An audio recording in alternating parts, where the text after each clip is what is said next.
son todo problemas. Bueno, como tenéis la presentación, vamos a hacer una cosa. Tenéis la presentación en el foro y demás. Vamos a explicar así un poco tal y después revisáis la presentación, ¿vale? Cualquier cosa no os preocupéis que nos va a dar tiempo a hacer un par de repasillos, ¿vale? Vamos a intentar terminar el tema 6 hoy, que nos quedan 4 cosas por ver, y voy a intentar ver, si no todo el tema 7, la mayoría, ¿vale? Para conseguir ver todo el temario hoy, que es el último día. No os preocupéis porque cuando volvamos de las Navidades hacemos clases a mayores, hacemos clases extras, repasamos, revisamos. Vale. Vete a la esquina y ponle pantalla completa. No, esto ya lo... ahí no. Abajo. Espera. Sí, adelante. Y pantalla completa. Ostras, Pedrín. Bueno, muy bien, muchas gracias. Me sirve de sobra. Me sirve de sobra. Ya sabes lo que quiero. ¡Ay, perfecto! Esto lo voy a hacer a partir de ahora. Venga, entonces, no os preocupéis que cuando volvamos de las vacaciones, si hace falta, hacemos horas de más, explicamos otra vez los temas, hacemos esquemas para que todo quede claro, ¿vale? ¿Os acordáis de lo que vimos la semana pasada? Bueno, la semana pasada no, la anterior. Vimos cómo era la constitución, así a grosso modo, del sistema nervioso central y del sistema nervioso periférico. ¿De qué se compone el sistema nervioso central? Del encéfalo y la médula espinal. ¿Qué es el sistema nervioso periférico? Son las neuronas, los ganglios, los nervios que conectan lo que pasa alrededor, ¿vale?, con mi sistema nervioso central.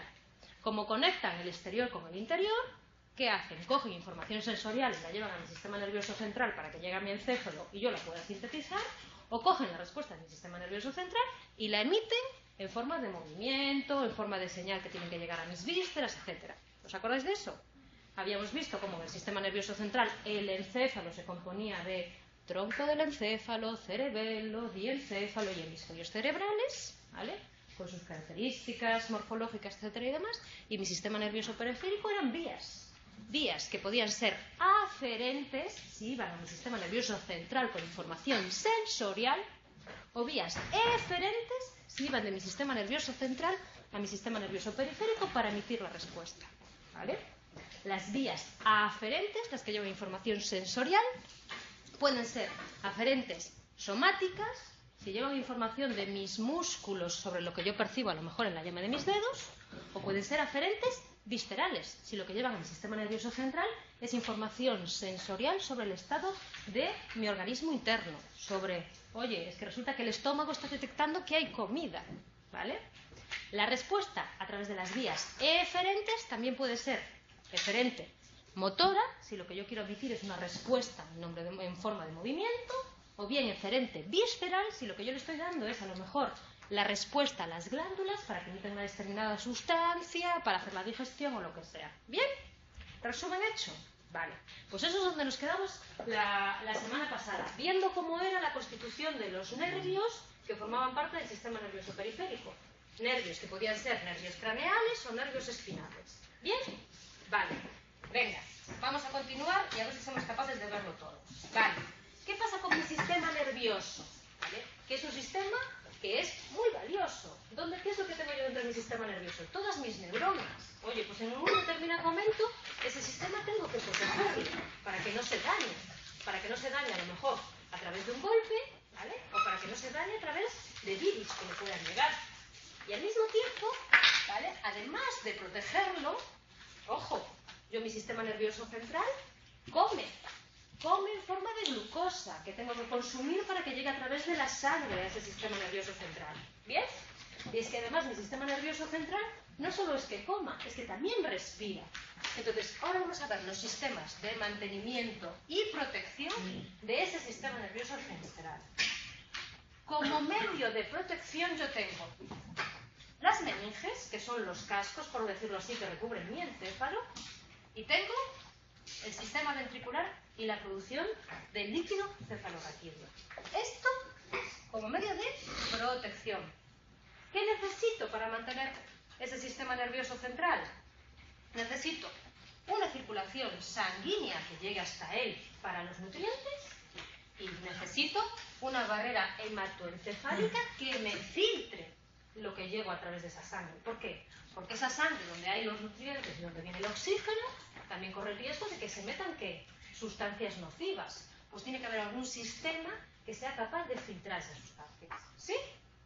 Primer sistema de protección, las meninges. Las meninges no dejan de ser capas que recubren el encéfalo y que lo aíslan del cráneo, ¿vale? Capas de tejido conjuntivo que envuelven al cerebro e impiden que esté en contacto directo con el hueso. ¿Qué meninges tengo? Dura madre, la más externa. Aracnoides y pia madre, ¿vale?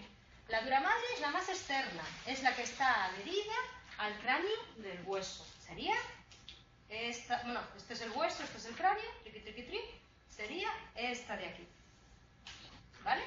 La que está como de color azul. Estas capas están unidas entre sí a través de ciertos espacios donde forman senos durales. Esto sería un seno, ¿vale? Un espacio. Bien. La siguiente capa que está por debajo de la dura madre es la aracnoides, que es una membrana esponjosa. Es esto que veis aquí de color verde, ¿vale? Entonces blandito, pum, pum, pum, es esponjoso. Permite que haya algo dentro de él, que ahora veremos lo que es, ¿vale? Y la que está pegadita, pegadita, pegadita al encéfalo es esta de color rojo, que veis aquí, ¿sí? Que está firmemente adherida al encéfalo y a la médula espinal y se inserta en cada surco. Esa es la pia madre. ¿Lo veis? ¿Sí? Vale, perfecto. Esta aracnoides, que es este espacio de aquí verdoso con forma esponjosa y demás, recubre todo mi sistema nervioso central, todo mi cráneo y todo mi médula espinal. Y en un determinado momento forma un espacio, ¿vale?, a la altura de la segunda vértebra que se llama espacio epidudal. Es donde cuando te tienen que meter la inyección para dar luz y demás y tal, es donde te la meten. Aprovechan ese espacio y meten el anestésico, ¿vale? ¿Sí? Primer sistema de defensa. El que lo forma, las meninges. Dura madre o meninge, aracnoides o pia madre. Habíamos visto que la aracnoides era esponjosa, que permitía que dentro de ella hubiese algo. ¿Qué es lo que hay dentro de esa aracnoides? Líquido, ¿vale? Líquido cefalorraquídeo, ¿vale? Este líquido lo que hace es que mi encéfalo, en vez de estar estático, esté flotando, ¿vale? Esté en suspensión. ¿Qué es lo que hace que mi cerebro esté en suspensión? Pues a mí me previene de que cuando yo me muevo de manera brusca o me recibo un golpe, no se dañe el encéfalo. Este líquido cefalorraquídeo, ¿vale?, parecido al plasma, evita que me agobie. Él vuelve al cerebro en el espacio subaracnoideo, pero no solo está en el exterior, no solo está recubriendo el encéfalo en el espacio subaracnoideo, sino que dentro del mismo encéfalo yo tengo una especie de piscinas donde se acumula ese líquido cefalorraquídeo. Esas piscinas se llaman ventrículos, ¿vale? ¿Dónde están esos ventrículos? Pues tengo los ventrículos laterales, cerca del plano medio de cada hemisferio cerebral, extendiéndose desde el centro del lóbulo frontal hasta el lóbulo occipital. Estos de aquí. Tengo otra piscina, otro ventrículo que se llama tercer ventrículo en la línea media que separa ambos tálamos, aquí, triqui, triqui, tri, y tengo un cuarto ventrículo a la altura del tronco del encéfalo, triqui, triqui, tri, ¿vale? Esas piscinas, los ventrículos laterales, el tercer ventrículo y el cuarto ventrículo, están comunicadas a través, por decirlo así, de túneles o de pasadizos. El agujero interventricular conecta cada uno de los ventrículos laterales con la porción anterior del tercer ventrículo. Esto me está comunicando estos ventrículos laterales con este de aquí. Y el acueducto cerebral conecta el tercer y el cuarto ventrículo. Aquí tenemos el acueducto cerebral, ¿vale? Aquí tenemos el cuarto ventrículo, ¿vale? ¿Lo veis? Es en el cuarto ventrículo donde, cuando el líquido cefalorraquídeo, triqui, triqui, tri, sale y entra en el espacio subaracnoideo. ¿Qué hace eso? Que mi encéfalo, además de tener 3 cascos que se lo forman las duramadres, esté en suspensión. Y si yo hago así muy rápidamente, bueno, no voy a hacerlo, ¿sabes? No tenga tanto golpe, no tenga la posibilidad de generar tanto daño. ¿Bien? En estos ventrículos, ¿quién genera ese líquido? Lo generan lo que se llama los plexos coroideos, ¿vale? Aquí sí. ¿Vale? Estructuras que se encargan de la secreción del líquido cefalorraquídeo fundamentalmente en los ventrículos laterales, aunque también hay líquido cefalorraquídeo en el espacio escleroideo. ¿Qué recorrido sigue el líquido cefalorraquídeo? Desde los ventrículos laterales al tercer ventrículo. Del tercer ventrículo aumenta su volumen por el plexo coroideo, pasa al cuarto ventrículo, y del cuarto ventrículo al espacio suprarrenal. ¿Sí? Bueno, dos sistemas de defensa: meninges, líquido cefalorraquídeo. Pero yo os decía que además mi encéfalo, además de estar protegido, tiene que estar nutrido. Le tiene que llegar comida, le tiene que llegar oxígeno. La manera de que la comida y el oxígeno le lleguen al encéfalo es a través de la sangre, ¿vale? Tiene que haber algún tipo de sistema o de circulación sanguínea que permita que yo lo que ingiera a través de mi boca llegue a mi encéfalo. Y es que además mi encéfalo lo único que consume es glucosa. No consume más, no consume proteínas o consume hidratos de carbono. Entonces todo lo que como a través de glucosa tiene que llegar aquí. Vale, pues la sangre llega al encéfalo a través de unas arterias carótidas internas que se encargan de llevar el alimento a toda la parte anterior del encéfalo, o sea, a esta parte de aquí, y a través de las arterias vertebrales que se encargan de toda la circulación sanguínea posterior, ¿vale? Hay un sistema de circulación anterior y un sistema de circulación posterior que están irrigando la parte anterior y la parte posterior, pero no son sistemas aislados, están comunicados entre sí, ¿vale? Ahora veremos cómo. Circulación posterior. Sangre que llega al encéfalo a través de las arterias vertebrales. Esta zona de aquí, ¿vale? Esta es una imagen del encéfalo así, ¿vale? Las arterias vertebrales, que son estas de aquí, triqui, llegan al encéfalo a través de la base del cráneo y forman una arteria que se llama arteria basilar, que es esta de aquí. La arteria basilar continúa hasta el mesencéfalo, donde se bifurca para formar las arterias cerebrales, posteriores. Las arterias cerebrales posteriores irrigan las porciones posteriores de los hemisferios cerebrales, que es esto de aquí. Esto es la circulación posterior, lo que va hacia esta zona del encéfalo, ¿vale? Hay una circulación anterior, ¿vale? Que llega a través de lo que se llama la arteria carótida interna, ¿vale? Y a la altura del quiasma óptico se separa en arteria cerebral anterior, que le da comida al lóbulo frontal y parte del lóbulo parietal, esta de aquí, y arteria cerebral media, que le da de comer a la porción lateral de los lóbulos frontal, parietal y temporal de los hemisferios cerebrales. Bien, lo que yo os decía, la circulación anterior, que es esta de aquí, y la circulación posterior, que es esta de aquí, no son aisladas, no son estancas, sino que están comunicadas a través de lo que se llama el polígono de Willis, que es esta red de aquí. ¿Vale? ¿Qué misión tiene el polígono de Willis? Que si yo obstruyo una arteria que a lo mejor está irrigando la parte anterior del encéfalo, esa parte no se quede sin comida. Previene que los accidentes cerebrovasculares no sean tan graves. ¿Lo veis? Muy bien, sistema de comida y de oxígeno de mi encéfalo. Pero lo que llega a través de mi sangre a mi encéfalo en un determinado momento tiene que ser filtrado, porque a través de la sangre llega todo.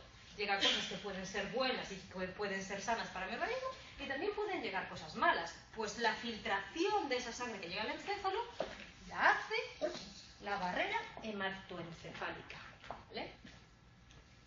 Controla todo lo que entra en el encéfalo por la vía sanguínea, filtra sustancias tóxicas y permite el salto de nutrientes y gases de la respiración, ¿vale? Esta barrera está presente en todo el encéfalo, excepto en unas zonas que se llaman órganos circunventriculares. ¿Sí? ¿Bien? ¿Dudas? ¿Estáis bien? ¿Un café? ¿Un lingotazo? ¿Todo bien? Vale. Pues esto en lo que se refiere al tema 6, ¿vale? A lo que se refiere a una organización general del sistema nervioso. ¿Qué vimos en el tema 6? ¿Qué células teníamos? ¿Cómo estaban distribuidas? ¿Cómo eran las grandes zonas del sistema nervioso, ¿vale? ¿Dónde estaban esas neuronas? Pues tengo un lóbulo frontal, tengo un lóbulo parietal, tengo un lóbulo temporal. Oye, tengo un sistema nervioso periférico que también lo forman las neuronas.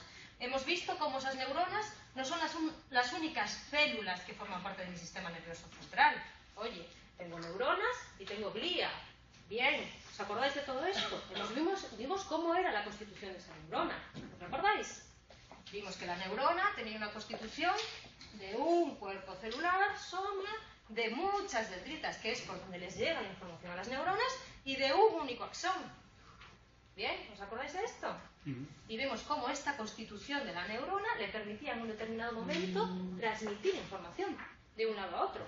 Oye, lo que yo recibo a través de la punta del dedo de mi pie tiene que llegar a mi encéfalo. ¿Cómo llega? A través de sucesivas sinapsis neuronales. A través de que yo tengo una neurona que conecta con un receptor que le emite la señal a la siguiente neurona. Y esa le emite la señal a la siguiente. Y esa le emite la señal a la siguiente. Así hasta que llega a una zona concreta de mi encéfalo. Ese proceso decíamos que se llamaba sinapsis. ¿Os acordáis? ¿Vale? Sinapsis, que se sucede aquí. ¿Vale? La sinapsis es esta zona de aquí, donde una neurona presináptica le transmite su mensaje a una neurona postsináptica. Le transmite lo que le quiere decir, lo que quiere que ella lleve adelante. ¿Sí? Vale, esa sinapsis os dije yo que era un espacio, una hendidura sináptica, que no había contacto físico entre la neurona presináptica y la neurona postsináptica. ¿Os acordáis?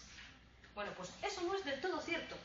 Hay sinapsis que se llaman sinapsis eléctricas, ¿vale? Donde sí que hay contacto físico entre la neurona postsináptica y la neurona presináptica, a través de unos canales iónicos que forman uniones hendidas.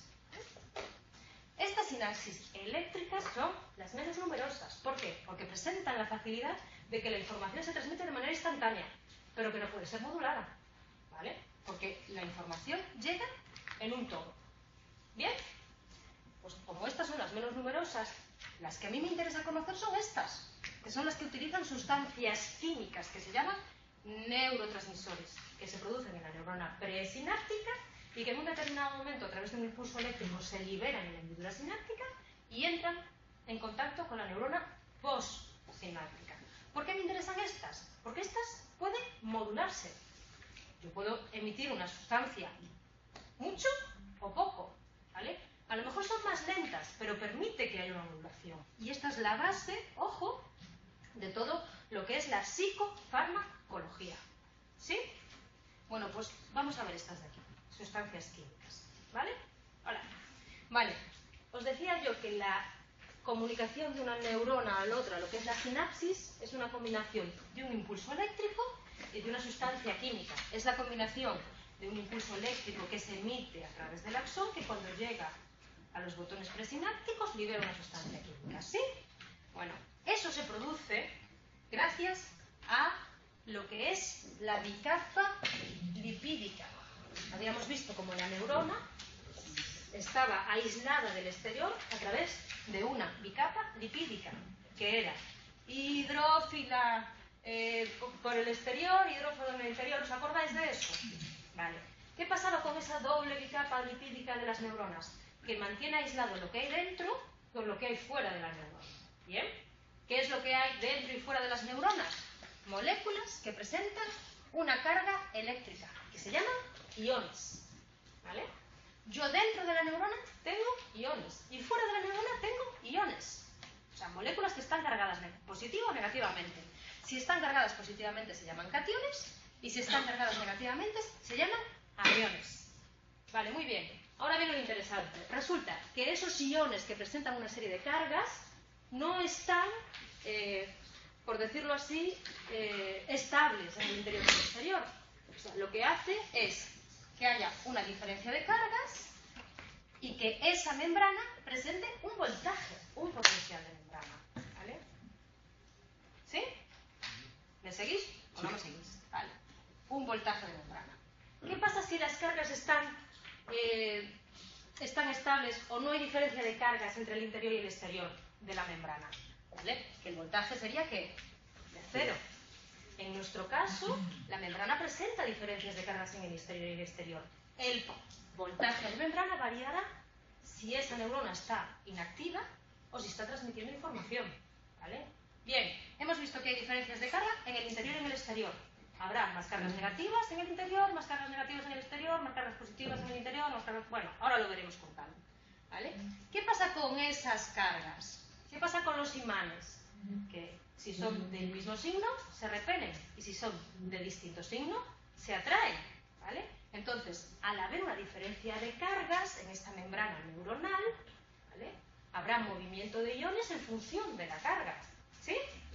Pero ojo, hay diferencias de carga en el interior y en el exterior de la neurona de los iones, pero también hay diferencia de concentración de ellos. ¿Vale? O sea que además de estar actuando la fuerza que diferencia en función de las cargas, hay otra fuerza que en esa membrana está diferenciando en función del tipo de ion y no de la carga que tiene. ¿Lo entendemos? Entonces, en este voltaje de membrana, en este potencial de membrana, está influyendo una fuerza de difusión que hace que las partículas se muevan de la región de mayor concentración hacia las zonas que tienen menor concentración, por favor de gradientes. ¿Bien? Pero es que además, como esas cargas o esas moléculas están cargadas, tengo una presión electrostática que hace que las partículas con la misma carga se repelen, carga, ¿vale?, y exista atracción entre las partículas, ¿vale?, de carga distinta. La acción conjunta de esa fuerza de difusión y de esa presión electrostática se llama gradiente electroquímico. ¿Vale? O sea que yo tengo una membrana neuronal que está cargada de una determinada manera. ¿Por qué?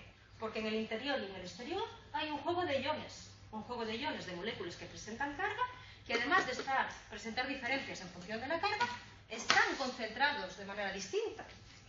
En esa membrana está participando por un lado la fuerza de difusión y por otro lado está participando la presión electrostática. ¿Sí?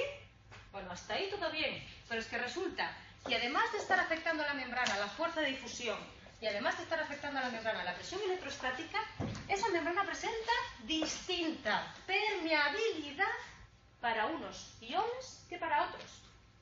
A lo mejor es muy permeable para el sodio y a lo mejor es menos permeable para... Ahora os lo explicaré con calma. El cloro, a lo mejor es muy permeable para una cosa, a lo mejor es más permeable por otro. O sea, en esa membrana están actuando tres fuerzas. La que distingue en función de las cargas, la que diferencia en función de la concentración y la que diferencia en función de los iones, en función de la permeabilidad que tiene esa membrana a esos iones. ¿Vale? Ese juego de esas tres fuerzas hace que ese voltaje de membrana cambie en función de si no está transmitiendo información, ¿vale?, que tenga un determinado voltaje si se encuentra en reposo, y cambie en función de si está emitiendo una respuesta o si presenta un potencial de acción o impulso nervioso. Esta capacidad de cambiar el voltaje si está en reposo o si está en acción se llama excitabilidad. ¿Sí? ¿Me seguís? ¿Vale? Ojo, que la membrana esté actuando difusión, que la membrana esté actuando carga, que la membrana esté actuando permeabilidad, no quiere decir que haya algo que permita ir en contra de esas fuerzas. Eso es lo que hacen las bombas iónicas. Las bombas iónicas son capaces de transmitir iones de un lado al otro de la membrana, actuando en contra del gradiente de concentración o en contra de las cargas y demás. Si actúan en contra, quiere decir que necesitan algo que las impulse, consumen energía. ¿Por dónde pasarán esas moléculas, esos iones? Por unas zonas concretas que se llaman canales iónicos. ¿Sí? Estáis muy callados, ¿verdad? Está muy... ¿Vale? ¿Entendemos? ¿Vale? Bien, entonces, ¿qué vimos hasta el momento? Cómo esa membrana neuronal mantenía diferenciado lo que había dentro de la neurona, fuera de la neurona. ¿Qué es lo que hay dentro y fuera de la neurona? Moléculas que presentan una carga, moléculas que presentan diferente carga, diferente concentración y que además la membrana es así de puñetera y a algunos los deja pasar y a otros no los deja pasar. Vale, muy bien. Esas moléculas, esa membrana, esas tres fuerzas las tiene que ir cambiando en función de si esa neurona está transmitiendo información o si esa neurona está en reposo. Esta diferencia entre si la neurona está en reposo o está transmitiendo información lo que hace es que ese voltaje sea distinto, teniendo un potencial que se llama de reposo, si la neurona está totalmente tranquila, se hace un potencial de acción para emitir una respuesta. ¿Vale? Bien, pues ahora vamos a ver cada uno de los potenciales que puede tener esa neurona. Potencial en reposo. Potencial cuando esa neurona está tomando el sol, por decirlo así. ¿Qué pasa cuando esa neurona está tomando el sol? Que el voltaje de su membrana es de entre 60 y entre 70 milivoltios negativos en el interior con respecto al exterior. Hay un exceso de carga negativa en el interior de la neurona con respecto al exceso de cargas positivas que hay en el exterior. ¿Vale? ¿A qué es debido ese potencial de membrana en reposo? A las diferencias concentraciones de iones y a la diferencia permeabilidad de la membrana. ¿Vale? Recordáis que la membrana en un determinado momento dejaba pasar unos o dejaba pasar otros. ¿Vale? ¿Qué pasa en reposo? En reposo, el catión, o sea, el ion que presenta una carga positiva más numeroso en el interior de la membrana es el potasio. Mientras que el catión más numeroso en el exterior de la membrana es el sodio. ¿Qué pasa con las cargas negativas? ¿Qué pasa con los aniones? Los que son más numerosos en el interior son unos que se llaman moléculas proteicas orgánicas. ¿Bien? Mientras que en el exterior, lo que es más numeroso es el cloro. De tal manera que en reposo, la membrana tiene en el exterior sodio y cloro. Y en el interior, potasio y moléculas proteicas orgánicas. ¿Sí? Bien. Diferentes iones. Por eso para estudiar te dicen plátanos, porque tienen mucho potasio. Plátanos porque tiene potasio, para ahí fomentar ahí el rollo de la sinapsis. ¿Vale? Mira una cosa, las moléculas proteicas, ¿cuáles son? Ahora, tú quédate con que son una sustancia. No vayas más allá. O sea, es como, tú sabes lo que es el sodio, sabes lo que es el potasio, pues las moléculas proteicas orgánicas son una sustancia más. ¿Vale? Ahora os lo explico con calma porque tienen un intrínseco, ¿vale? Entonces, en reposo, en el exterior tengo sodio y cloro y en el interior tengo potasio y moléculas proteicas orgánicas. Y habíamos dicho que la membrana presenta diferencias en función de las concentraciones y en función de las cargas. En reposo, el gradiente electroquímico hace que, en función de las cargas, si yo tengo exceso de carga en el interior de la molécula, ¿qué tendrá tendencia, en el interior de la neurona, qué tendrá tendencia esa neurona? A atraer hacia adentro, ¿qué? Cargas positivas. Hace que los cationes se desplacen al interior y los aniones al exterior. Hay que compensar el exceso de cargas negativas que hay en el interior de la neurona.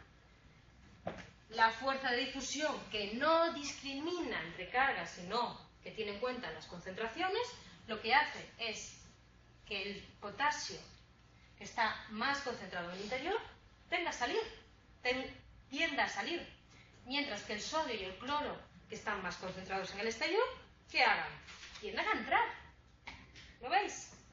Ojo, pero yo os había dicho que en la membrana actuaban fuerza eléctrica, fuerza de difusión y permeabilidad. ¿Qué pasa con la permeabilidad de la membrana cuando la neurona está en reposo? Que es mucho más permeable al potasio que al sodio. Es impermeable a las moléculas proteicas orgánicas. Las moléculas proteicas orgánicas no atraviesan esa neurona y presentan una permeabilidad intermedia al cloro. En reposo, atraviesan la membrana, cloro y potasio, y algunas moléculas de sodio. Y las moléculas proteicas orgánicas no la llegan a atravesar. ¿Sí? ¿Cómo se mantiene ese exceso de cargas negativas que tiene la neurona en el interior en estado de reposo? Gracias a el potasio. ¿Qué pasa con este potasio? Que es expulsado al exterior a favor del gradiente de concentración. ¿Vale? Esta fuerza de difusión es contrastada por la fuerza electrostática que lo empuja hacia su interior. Y la permeabilidad, además, permite que ese potasio pase. Entonces, el exceso de cargas negativas que hay en el interior de la neurona en estado de reposo se produce porque el potasio sube, va, entra, sale. Como hay un exceso de cargas negativas en el interior, hay tendencia para que ese potasio que entre Pero como está más concentrado en el interior, hay tendencia para que ese potasio se vaya. Y aún por encima la permeabilidad de esa membrana permite que ese potasio se mueva. Pero el sodio también sale. El sodio tiene una permeabilidad intermedia, no es tan permeable como el potasio. Entonces, sale el potasio y sale en menor medida el sodio. ¿Vale? Bien, ¿lo entendemos? ¡Ojo! Hay movimiento de uno, de otro, de uno, de otro, que tiene que en algún determinado momento ser compensado gracias a las bombas iónicas. ¿Vale?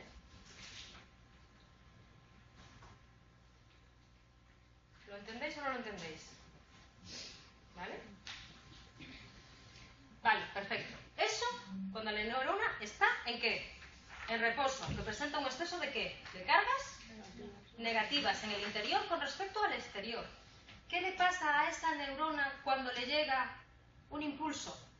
¿Vale? Cuando le llega información a esa neurona, puede provocar que esa neurona crezca en su voltaje negativo, que se vuelva más negativa. Eso se llama hiperpolarización, ¿vale? O puede ser que el estímulo que reciba esa neurona sea positiva y disminuya la carga negativa de esa neurona. ¿Vale? Vosotros imaginaros que esto es un patio de vecinas, ¿vale? Y que tú le tienes que transmitir una información muy jugosa de una vecina a otra. Bueno, pues tú le puedes contar algo a la vecina que sea lo suficientemente interesante como para que ella sienta la necesidad de contárselo a otra, o le puedes contar un cotilleo a tu vecina y que te diga, pues para esto me quedo viendo la novela. Pues eso. Si lo que tú le estás contando a tu vecina es lo suficientemente como para que se quede viendo la novela, eso es una hiperpolarización de la neurona, ¿vale? Hace que esa neurona se vuelva más negativa. Si lo que tú le estás contando a tu vecina es cotilleo puro y duro, mira, es que se lió con el vecino de enfrente, ¿vale? Eso es un estímulo que si es de la suficientemente intensidad, lo que hace es que esa neurona se despolarice y le sienta la necesidad de contarle eso a la siguiente, ¿vale? La hiperpolarización hace que la neurona... O sea, la despolarización lo que hace es que realmente salga el mensaje de claro, se extingue la neurona. Claro. Yo os lo cuento, después os lo cuento con más detalle, ¿vale?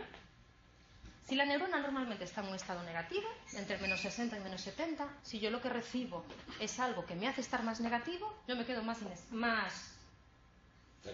tranquilo, por decirlo así, ¿vale? Pero, ojo, pero ¿qué pasa si lo que yo recibo es algo que me permite estar un poquito más positivo? Si es de la suficientemente intensidad como para que sea lo suficientemente jugoso, lo que hace es cambiar totalmente la permeabilidad de la membrana. O sea, la cafeína sería, digamos, eso lo que haría, la despolarización. Justo, la despolarización, os lo digo ahora sí como de tal, pero después os lo explico rápidamente. La despolarización es una rápida inversión del potencial de membrana, que lo que hace es que la neurona tiene una membrana, una potencial de entre menos 60 y menos 70, y de repente lo que recibe se vuelve loca y su voltaje sube hasta alcanzar un valor positivo y vuelve a bajar, ¿vale? Eso es potencial de membrana, eso es potencial de acción, es esto, ¿vale? Os lo explico después con lo suficientemente calma. Yo estoy en un estado menos 60, menos 70 milivoltios.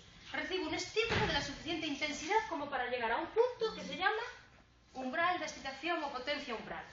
¿Qué le pasa a esa neurona? Que de repente su membrana, su permeabilidad cambia, deja pasar todo tipo de iones. Como deja pasar todo tipo de iones y tiene un exceso de cargas negativas en el interior, ¿qué hace? Meter para adentro cargas positivas a cholón. Entonces, de repente, ese voltaje sube hasta alcanzar un valor positivo. Eso es un potencial de acción. Ese potencial de acción que se produce en la parte de la neurona que se llama cono axónico, que está más pegado al soma, se produce aquí, ¿vale? En esta parte de aquí, se va transmitiendo por todo el axón. Entonces es un impulso eléctrico que si es de la suficiente intensidad se hace aquí y va bajando hasta el final del axón. ¿Qué pasa cuando llega al final del axón? Que ese impulso eléctrico hace que se abran los canales iónicos y se libere el neurotransmisor. Y ese neurotransmisor que se libera aquí hace que vaya a la siguiente neurona y transmita ese mensaje. Entonces, el potencial de acción no es más que una rápida inversión del voltaje de membrana. Definición pura y dura del libro. ¿Por qué?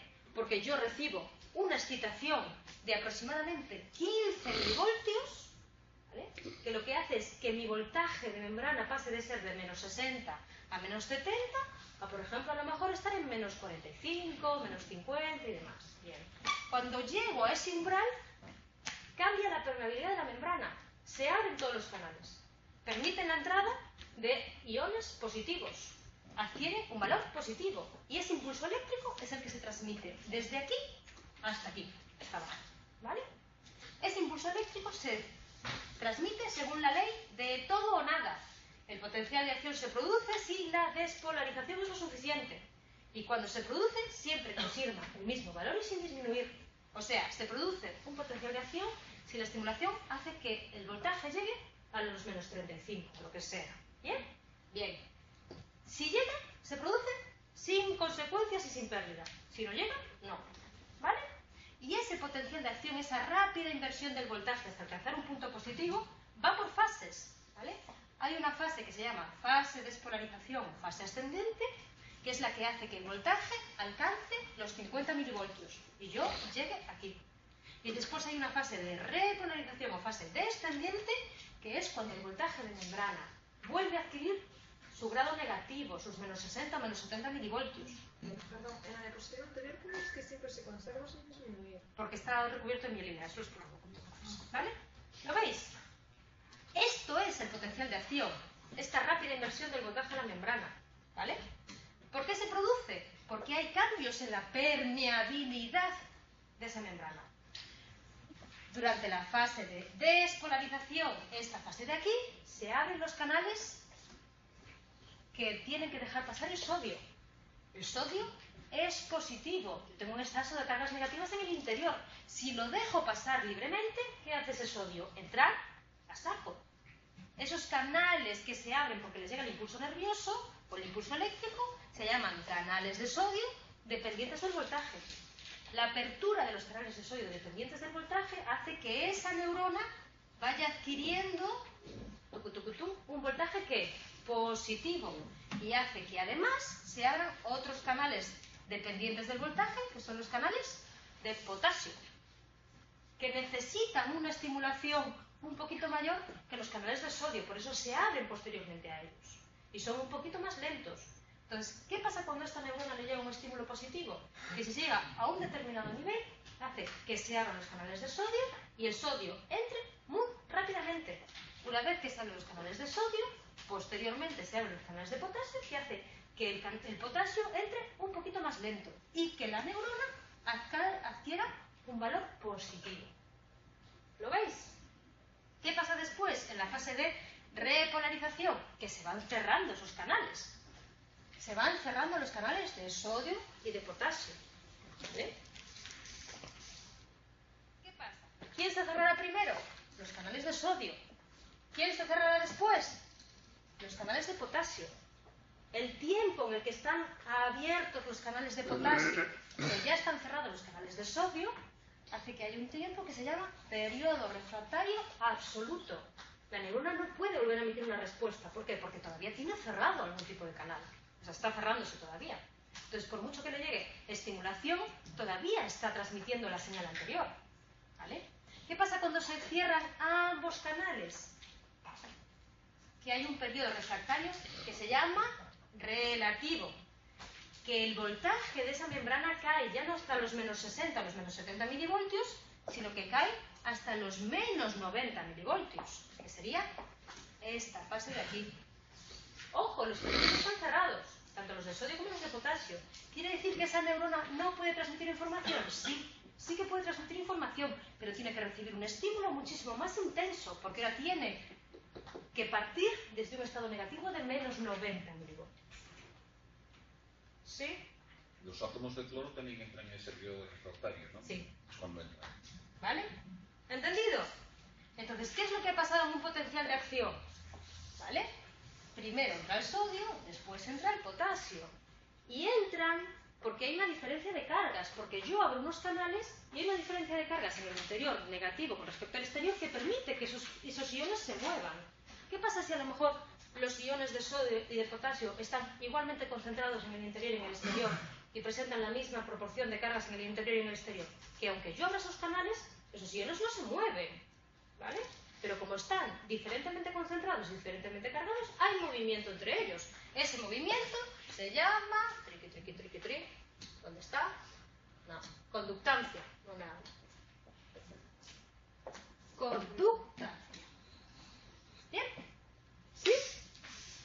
Ojo, ese potencial de acción que yo lo estoy haciendo aquí, ¿por qué lo hago aquí en el cono axónico? Porque es la parte de la neurona que presenta el umbral de respuesta más bajo. ¿Bien? Yo lo tengo que propagar por todo el axón en una única dirección. Desde el soma hasta el botrón presináptico. ¿Sí? Este potencial de acción no pierde energía, no pierde intensidad. ¿Por qué? Porque ese axón está recubierto de mielina. ¿Qué es lo que hacía la mielina? Recubría el axón, ¿vale? Y mejoraba la conductancia, mejoraba lo que es la velocidad de transmisión. Recordar que esa mielina no estaba de manera uniforme en todo el axón, sino que había módulos donde esa mielina no estaba. Bueno, pues el potencial de acción se tendrá que hacer aquí y aquí. Y se transmitirá por todo el axón. Por eso se llama, o se dice, que es una conducción saltatoria. Y lo que yo tendré que generar será potencial de acción aquí, potencial de acción aquí, potenciales decrecientes y locales. ¿Sí? ¿Qué ventaja? Es como un transformador, ¿no? Por ejemplo, ¿qué ventaja presenta el hecho de que yo tenga mielina? Que tengo mayor rapidez en la respuesta. No tengo que estar haciendo potenciales de acción a lo largo de todo el axón, sino que solo en determinados puntos. Y me permite ahorrar energía. Ya, pero el nodo de Rambier, entonces, ¿qué hace? ¿Que se frena? No, el nodo, tú tienes cubierto de mielina, cubierto de mielina. Entonces tú lo que tienes que generar es un potencial de acción aquí, un potencial de acción aquí, un potencial de acción aquí. ¿Qué pasa si no tuvieses toda la vaina de mielina? Que tendrías que estar generando potenciales de acción a lo largo de todo el axón. Y eso pasa con ciertos axones que no tienen mielina. Que no tienen vaina de mielina. Entonces, la vaina de mielina lo que permite es que haya una mayor rapidez de respuesta y un ahorro de energía. Porque solo tienes que hacer potenciales de acciones locales en donde están los módulos de Rambier. Y de las células motoras y las células somáticas, ¿cuáles son las que llevan uno y llevan otro? Esto lo vemos en el segundo cuatrimestre, porque vamos a ver información sensorial e información motora. Está, digamos, en las neuronas motoras. Claro, vamos a ver. Tú en una neurona, tú en la información sensorial lo que tienes es un receptor que transforma la energía lumínica, auditiva y demás en un impulso nervioso. Y después, en lo que es la parte motora, tú lo que tienes es el final de una cadena de sinapsis que conecta con un efector, que puede ser un músculo, una neurona que inerva un músculo. Entonces, cuando llega ese impulso nervioso a esa neurona que inerva el músculo, contrae el músculo. Eso lo vemos con calma en el segundo cuatrimestre, ¿verdad? ¿Vale? Bien, chicos, ¿lo entendisteis? ¿Qué pasa cuando ese potencial de acción llega aquí? Habíamos visto que se acumulaba neurotransmisor. ¿Qué pasaba con ese neurotransmisor? ¿Os acordáis de esto? Estamos hablando de sinapsis químicas. La parte del impulso eléctrico ya lo hemos visto, como una información que llega a las dendritas, pim, pim, pim, se sintetiza, si es de la suficiente intensidad genera un potencial de acción, si este potencial de acción se genera en el cono axónico, se transmite hasta el final. ¿Los acordáis?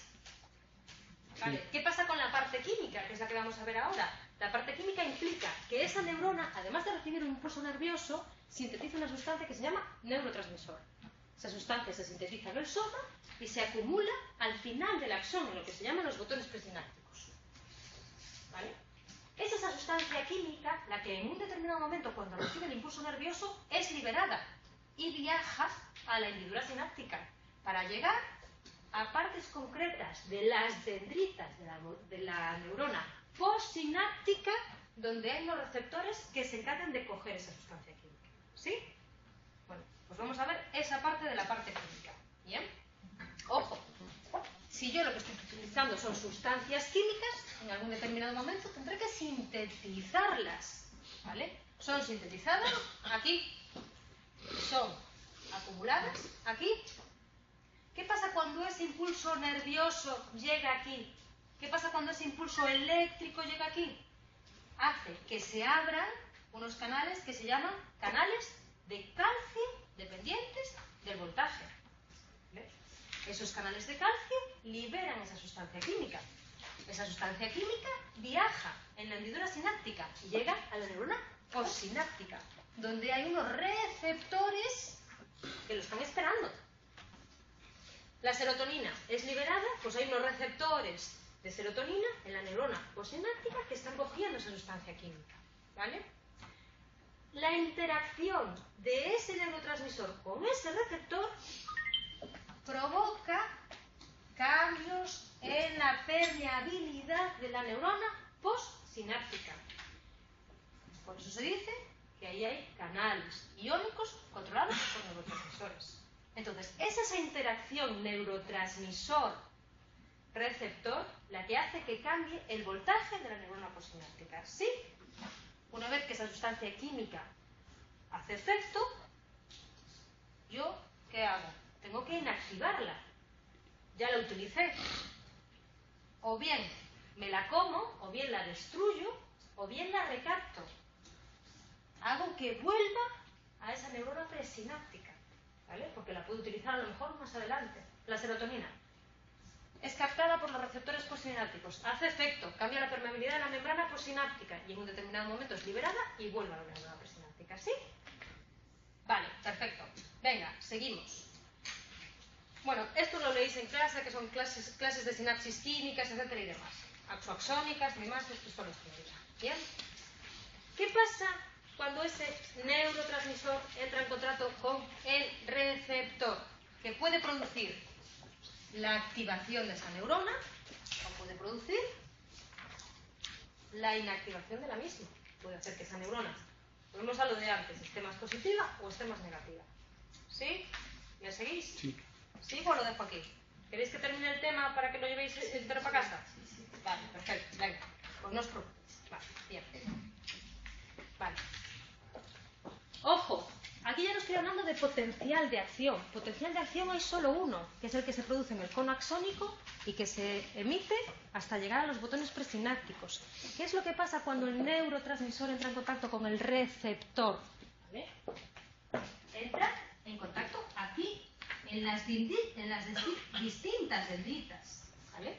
Y lo que ocasiona es, o bien, un potencial que sea excitatorio para esa neurona, o bien que sea inhibitorio. Potencial excitatorio postsináptico, ¿vale? Cuando la unión del neurotransmisor con el receptor hace que se despolarice esta dendrita de aquí. ¿Bien? O puede hacer que la unión del neurotransmisor con el receptor inhiba a esa dendrita, ¿vale? Generando un potencial inhibidor postsináptico. Así como os digo que el potencial de acción es uno, potencial de acción es solo uno porque solo tengo un axón, yo aquí potenciales postsinápticos tengo muchos. ¿Por qué? Porque se pueden generar en cualquier dendrita que reciba ese neurotransmisor. Entonces, yo puedo tener aquí un potencial postsináptico, aquí puedo tener otro. ¿Lo entendéis? Aquí un potencial, aquí otro, aquí otro, aquí otro, y aquí otro, y aquí otro. Porque en todas estas dendritas, ojo, yo tengo receptores para ese neurotransmisor, ¿vale? Lo que yo reciba, o los potenciales postsinápticos, que pueden ser muchos, porque puedo tener muchas dendritas que estén recibiendo ese neurotransmisor, ¿qué hacen? Esa señal en algún determinado momento tiene que llegar aquí, al cono axónico. Y si es de la suficiente intensidad y de suficiente valencia, ahora veremos qué, generará un potencial de acción. ¿Lo entendemos? Bien.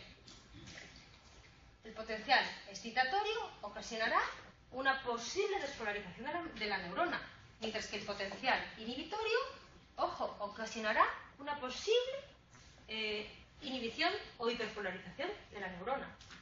O sea que en un determinado momento... Una pregunta, ¿y la energía se pierde? Sí, Aquí no. sí, ¿por qué? Porque no está cubierto de mielina. Y lo que tiene que hacer este cono axónico es, en un determinado momento, hacer una síntesis de todo lo que le está llegando a través de sus dendritas. De tal momento que a lo mejor aquí, a través de esta dendrita, recibe un potencial excitatorio de 5 milivoltios. Y a lo mejor a través de esta dendrita recibe un potencial inhibitorio, ojo, de 4 milivoltios. Y a lo mejor a través de esta dendrita recibe un potencial excitatorio de 10 milivoltios. Pero eso también va a ser el neurotransmisor que recibe. Claro, en función del neurotransmisor que reciba y del receptor que lo coja, se puede ocasionar un potencial excitatorio o un potencial inhibitorio. Diferenciar postsinápticos posterior a la sinapsis. Entonces, son los potenciales que yo recibo a través de mis dendritas. El cono axónico tiene que sumar todos estos potenciales y decidir si emite un potencial de acción o no. ¿Y se supone que de cada dendrita puedo recibir un neurotransmisor diferente? Tú imagínate que yo libero, abro unos canales iónicos, aquí, abajo, ¿vale? En los botones presinápticos, y que libero serotonina, noradrenalina, varios neurotransmisores. Esos neurotransmisores viajan aquí.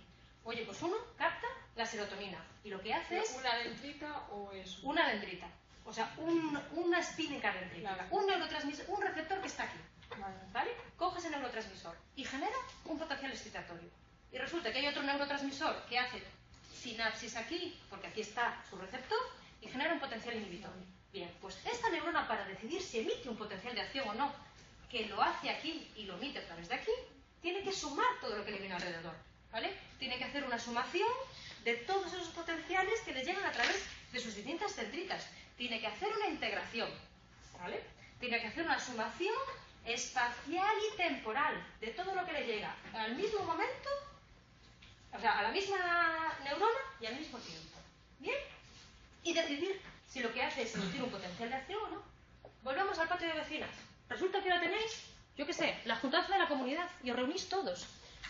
Y tú me cuentas que la vecina del quinto está liada con el butanero, pero tú me cuentas que la vecina del quinto no está liada con el butanero, está liada con el cartero, y tú me cuentas qué tal. Yo tengo que sintetizar todo lo que me viene a través de mis dendritas, a través de mis potenciales postsinápticos, y decidir, oye, pues sí, está liada con el butanero, oye, pues no está liada con el butanero. ¿Vale? Esa es mi respuesta, ese es mi potencial de acción. Lo que yo recibo, lo que vosotros me contáis, son mis potenciales postsinápticos, que pueden ser muchos, y que son locales, graduados y decrecientes. ¿Bien? ¿Por qué? ¿Por qué son locales, graduados y decrecientes? Son locales porque se generan en las distintas dendritas. Son graduados porque tienen distinta intensidad, recordad que el potencial de acción es de todo o nada, y son decrecientes porque van perdiendo intensidad porque no están recubiertos de mielina. ¿Qué se hace en el cono axónico? Una integración, una sumación de todos esos potenciales postsinápticos que le llegan a la neurona a través de la dendrita y decide si a dar una respuesta o no. Si la unión del neurotransmisor con el receptor hace que se abran los canales para el calcio y sodio, lo que se le generará será un potencial excitatorio. Y si la unión del neurotransmisor con el receptor lo que hace es que se abran los canales de potasio y cloro, hará que esa neurona se vuelva más inactiva. Se genera un potencial inhibitorio. ¿Bien? ¿Qué queda por ahí? Nada. Esto... O sea que, mira una cosa, cada vez que la neurona se pone, digamos, se desmoraliza, consume átomos de calcio. ¿No? No es que consuma átomos de calcio. Lo primero que entra es el sodio. Sí, pero para obtener esa energía que necesita la neurona, lo que necesita son átomos de calcio, ¿no? Es un juego de varios, no es uno solo. Es el sodio, es el potasio, es el cloro. O sea, es un juego de todos. Tú con lo que te quedas es con cloro. Y en estado de reposo tengo un exceso de carga negativa. ¿Vale? Esto lo tengo desde mi cuello hacia abajo. ¿Bien? Vale. ¿Qué es lo que hace que yo emita una respuesta? Que en mi cuello se haga una inversión del potencial de membrana. Cambia la permeabilidad y permite entrar cargas positivas. Y eso que se genera aquí se transmite aquí. Vale, muy bien. ¿Qué es lo que hace que cambia la permeabilidad de aquí? Porque yo recibo a través de mi cabeza, a través de mi brazo. Vale. ¿Qué recibo? Una señal o bien excitatoria o bien inhibitoria, a través de mis distintas dendritas. Pues que sea una u otra depende de a qué receptor se une. Si el neurotransmisor hace que se abran estos canales, como la neurona tiene un exceso de cargas negativas en el interior, provocará que se despolarice. Si el neurotransmisor con el receptor hace que se abran estas, provocará un potencial de tipo inhibitorio. El cloro realmente lo que es un sal, los átomos de cloro. Los átomos de cloro tienen una permeabilidad intermedia. Entonces, es difícil que se muevan, pero se mueven. Bueno, lo dejamos aquí.